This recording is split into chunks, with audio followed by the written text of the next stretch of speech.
Hi folks, this is Karim Raouf from IT Visualizer channel. We will continue our lab, the Red Alert Lab. This is the video number 104. We have been discussing in the previous video the following. We have been working now for 15 videos on discussing the documentation which is called CIS Critical Security Controls version 8, which is a documentation that discusses how we can protect ourselves against cybersecurity attacks. This documentation was issued by Center for Internet Security Organization, which is an organization that mainly focus on issuing documentations and recommendations for security or for secure applications and operating systems. So we have been working in this documentation and discussing all of its parts or points, and we have reached point number 7. In brief, the previous 6 points. The first point, to protect yourself against cybersecurity attacks. The first point is to make an inventory, create and maintain an inventory of your enterprise assets hardware. The second point is to establish and maintain an inventory of your enterprise assets software. And the third point is to data protect or protection of your data within your environment. The fourth point is to create and maintain and establish and secure your configuration of your enterprise asset software and hardware. So you need to create and establish a database that contains all of your devices or your enterprise assets software and hardware configuration, and to secure this configuration by hardening it by to harden these configurations by seeing or applying international recommendations for securing different devices, something like the Department of Defense recommendations to secure different operating systems and different devices, and the CIS recommendations to secure different devices and different operating systems. Point number 5 is to account management. We need to have a good control over our account or on our user accounts within our environment. User accounts, this includes but not limited to Active Directory, application user accounts, all of the accounts in your environment for different operating systems or for different applications. We need to manage them carefully. We need to have a system to revise these accounts and to disable users or accounts that are not used for a certain amount of time or for a long period of time. We need to monitor the accounts that have high privileges. These need to be monitored and logged, and we need to have a way to protect these accounts, so we can use multi-factor authentication process to protect our user accounts. This is the 5th point, which is called account management. Okay, and we need to revise the user accounts regularly. So if there is any person that has left the property and he has a user in any of our different systems, we need to disable this account or to delete it completely, because a hacker can take advantage of idle accounts or non-used accounts. Then the 6th point is to we talked about the previous video, which is access control management. We need to manage the rights given to the user accounts to access different resources within our network. So we need to control these rights given to the users. So users with high privileges, or high rights or high access to high resources, they need to be monitored.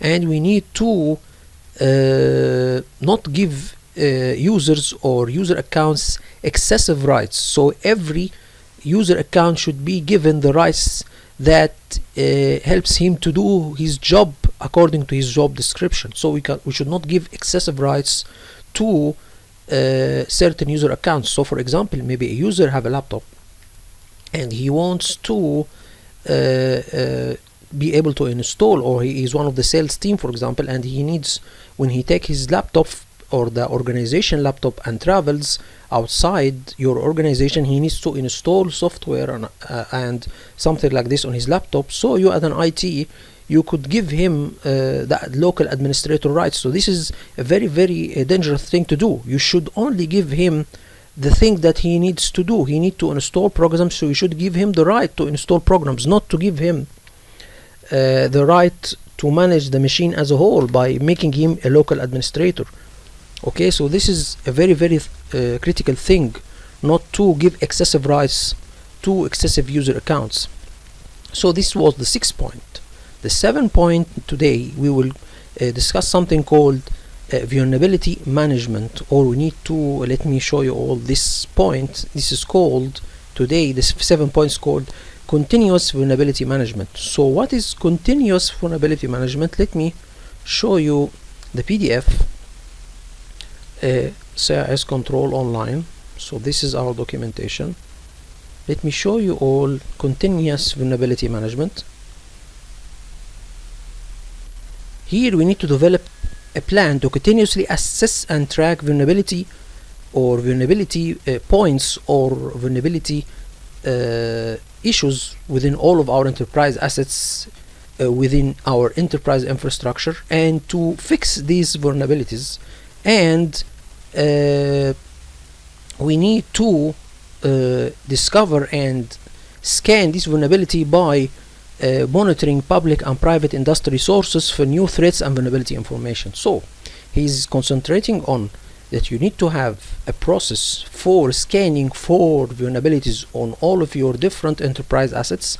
This includes hardware and software. So you need to have a process to continuously scan for vulnerabilities, for example, on Windows 10, on Windows Server, or Windows 11, scanning for vulnerabilities on your hardware, maybe HP hardware, maybe Dell hardware, maybe Cisco hardware. So you need to have a system, or in sometimes it is a software that you use to always scan for vulnerabilities in all of your assets.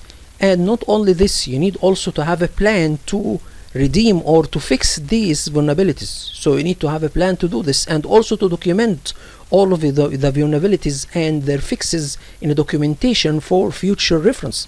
So this should be done. How we can do this? By different free or paid software. So for example, in my organization, we have used something called McAfee vulnerability management. This is now it is an outdated and expired software. It was installed within our environment, and it scans for scan for vulnerabilities on all of our devices. It will scan, for example, for vulnerabilities on workstations that contains Windows 10, on servers that contains Windows Server, printers, maybe Xerox printers, HP printers, Cisco switches, and at the end it gives you a detailed report about how to fix these issues of these vulnerabilities. Sometimes you need to update your Windows 10, sometimes you need to disable some services. Maybe, for example, you are using for sharing files SMB version 1 protocol, which is not a secure protocol. You need to use SMB version 2. So it gives you a report, and then you need to use this report to fix vulnerabilities. Sometimes fixing of vulnerabilities need to be planned, because some of these fixes, maybe it will affect your production or affect your workflow, or it maybe will do some interruption to your work. For example, you need, for example, one of the vulnerabilities, for example, if you are using Windows 7, a vulnerability management report or a vulnerability software report will tell you to upgrade to Windows 10. So this will take some time, and this will maybe stop some users from working, or stop some working issues, or some working process should be stopped, so you can fix a vulnerability. So you need to carefully plan how you can fix vulnerabilities within your environment. So let's see what is the how the CIS tells us, or how this point specifically, continuous vulnerability management, how we can do this in about 7 points. Let's discuss these 7 points, and I will tell you some free software and that you can use to scan for vulnerabilities. Actually, we have used some of them in the previous videos. Okay, so first of all, to continuously have vulnerability management, we need first to establish and maintain a vulnerability management process. Establish and maintain a documented vulnerability management process for enterprise assets. Review and update documentation annually, or when significant enterprise changes occur that could impact these safeguards. So He's telling you need to have a vulnerability management process guide. I think let me see here if there is some guides for something like this. Actually, let me check here. Let's see here. Vulnerability management process guide.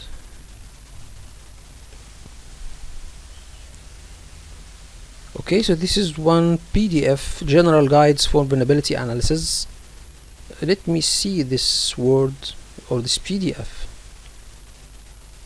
So he is here, guides for vulnerability. He's saying that no, this is for not for us, this is for a company, water company for something. Let's see if we can have a guide.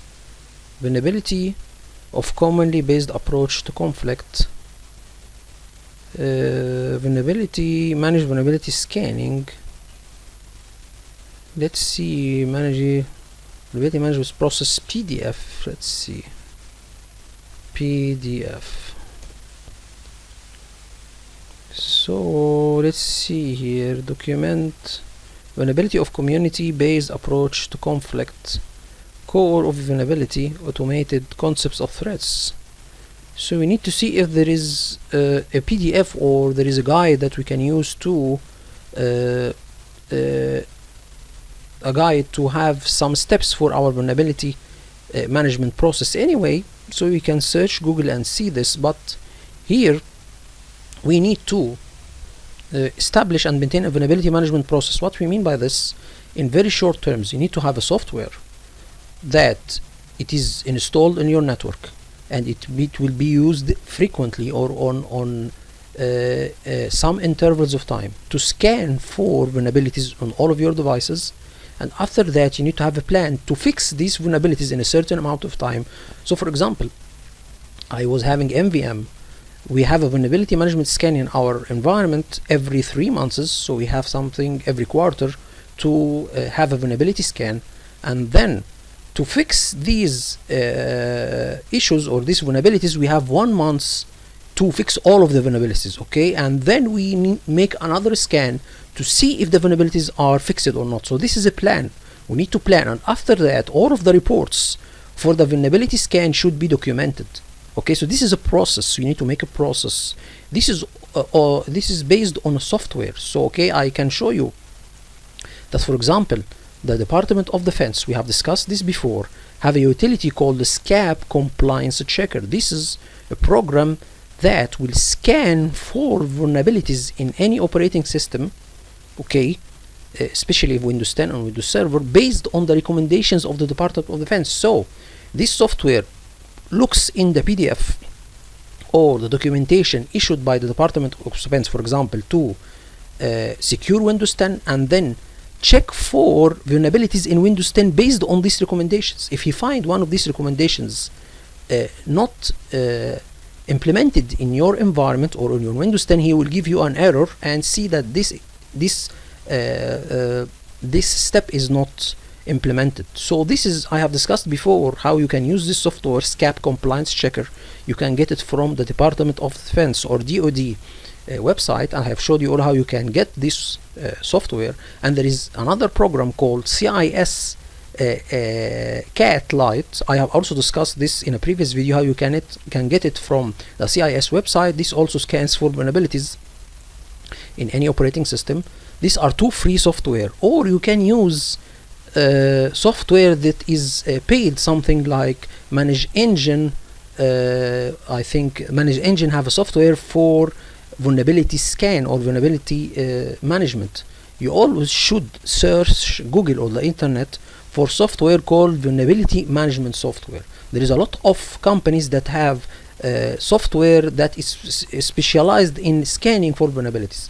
Manage Engine is one of them. SolarWinds have something like this. So you need to purchase a software. This software have all of the things you have. It will create reports, it will scan for vulnerabilities, and it will give you recommendations to fix these vulnerabilities. I have said before that I was having McAfee MVM or McAfee vulnerability management software it gives you the vulnerabilities and how to fix it. Okay, so you need to establish and maintain a vulnerability management process, and establish and maintain a remediation process. So you need to have a process to how much time you need to fix a certain vulnerability.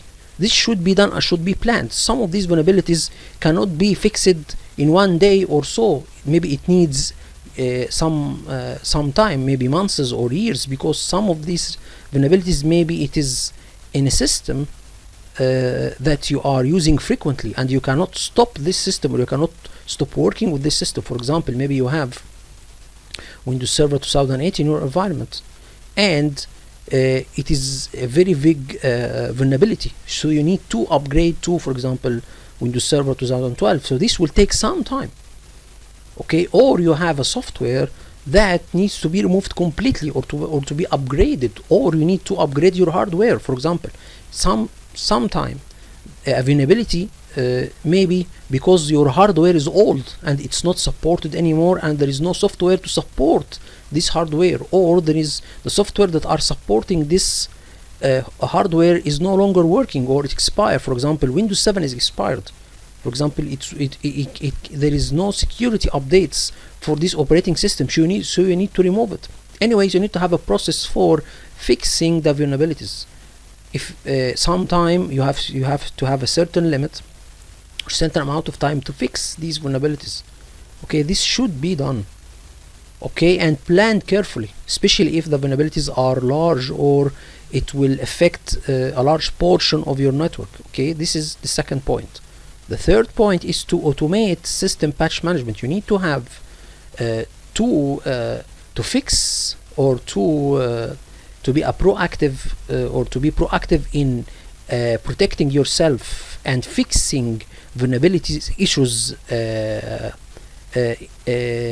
fixing vulnerability issues in advance. So you need to always patch your systems and your software.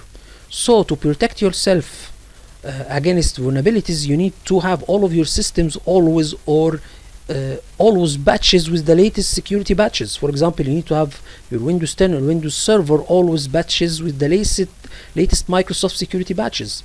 And also your software, you should have non-Microsoft applications also should always be batched with the latest security patches. So how we can batch batch automated, or how we can automate the installation of security patches to Microsoft products by using Windows Server Update Service. You need to have this server role in your environment. This is the role of this server, or the WSOS server, is to collect security updates for all of your operating systems and all of your Microsoft products in your network, and push it to them.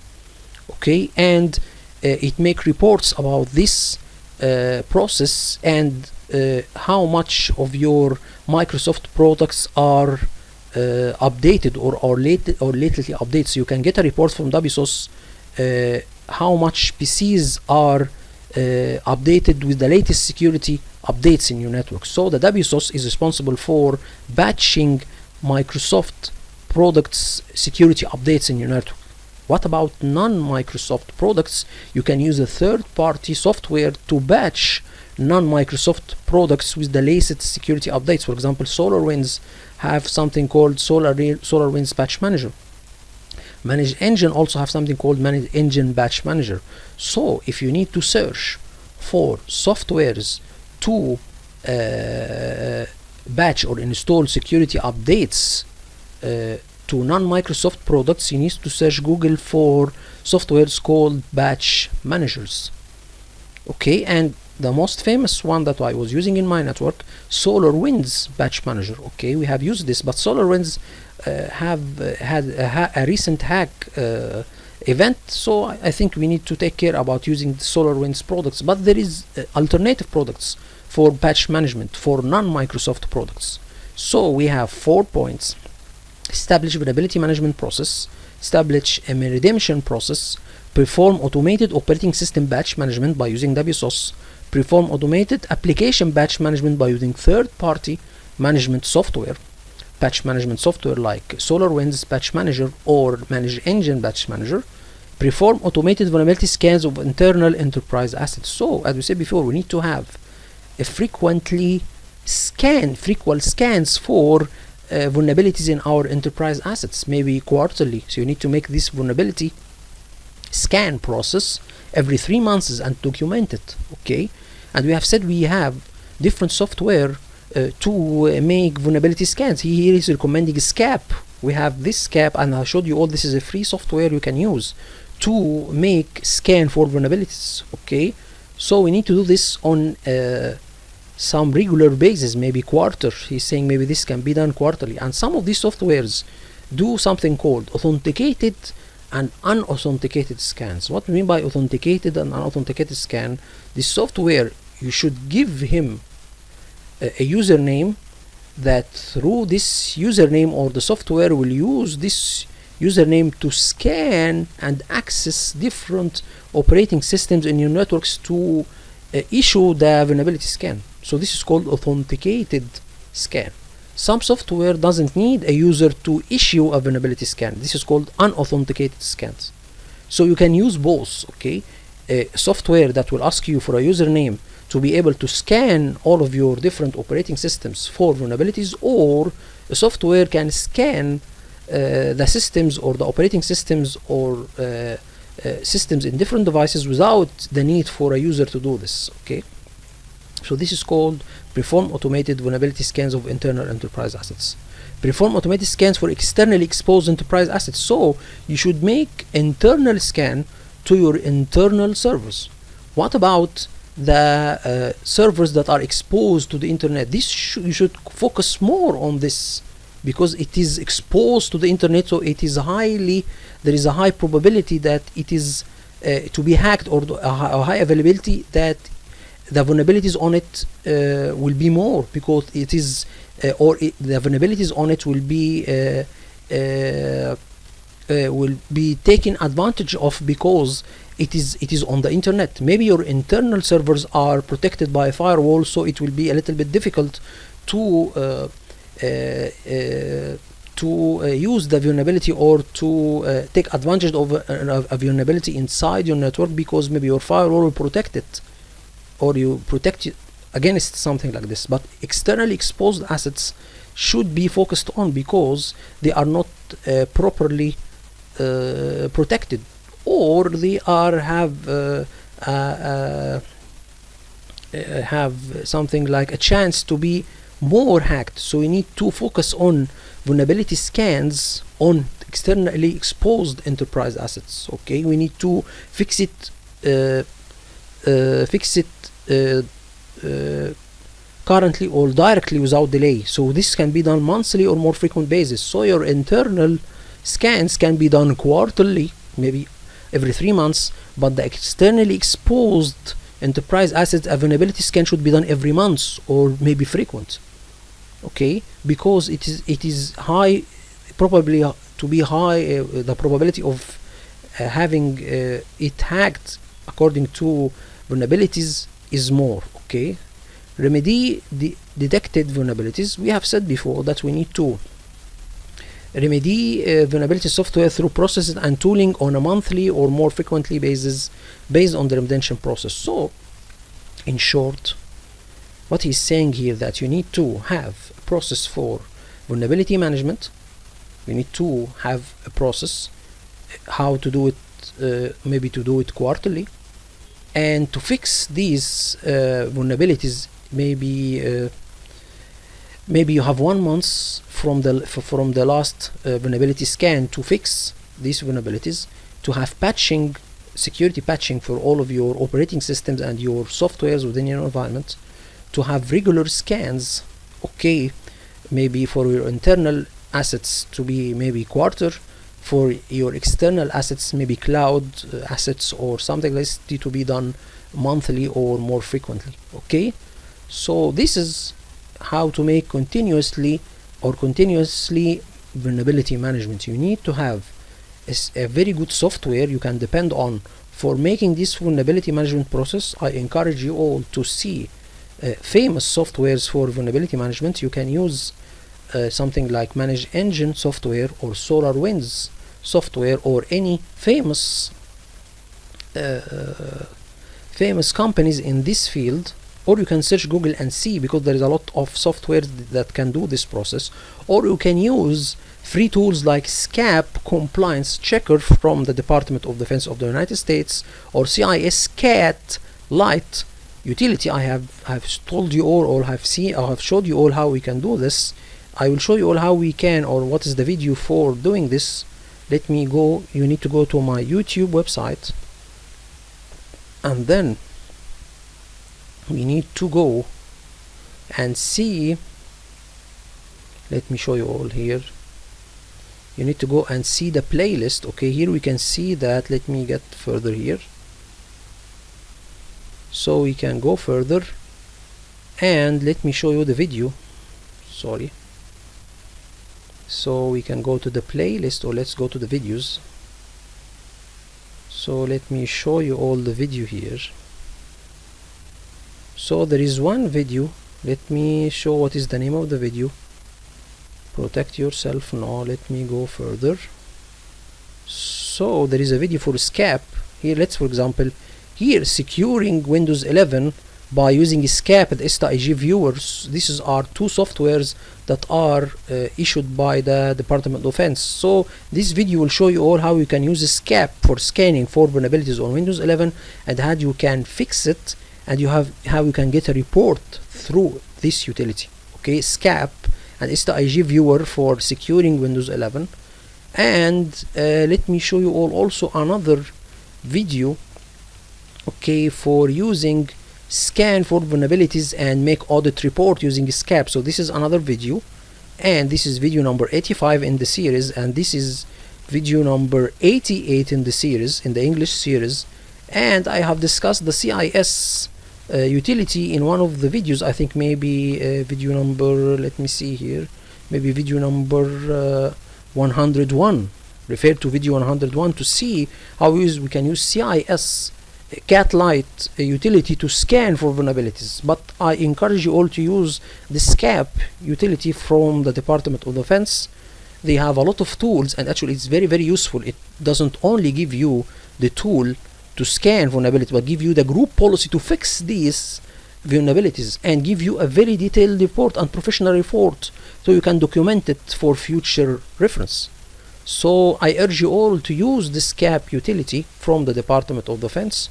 So this concludes for our video today on the 7th point in the CIS Critical Security Controls version 8 guide, how we can protect ourselves against cybersecurity attacks. Until the upcoming video with another new point in this documentation. Hope this video is informative for you all, and thank you all for viewing. Thank you so much.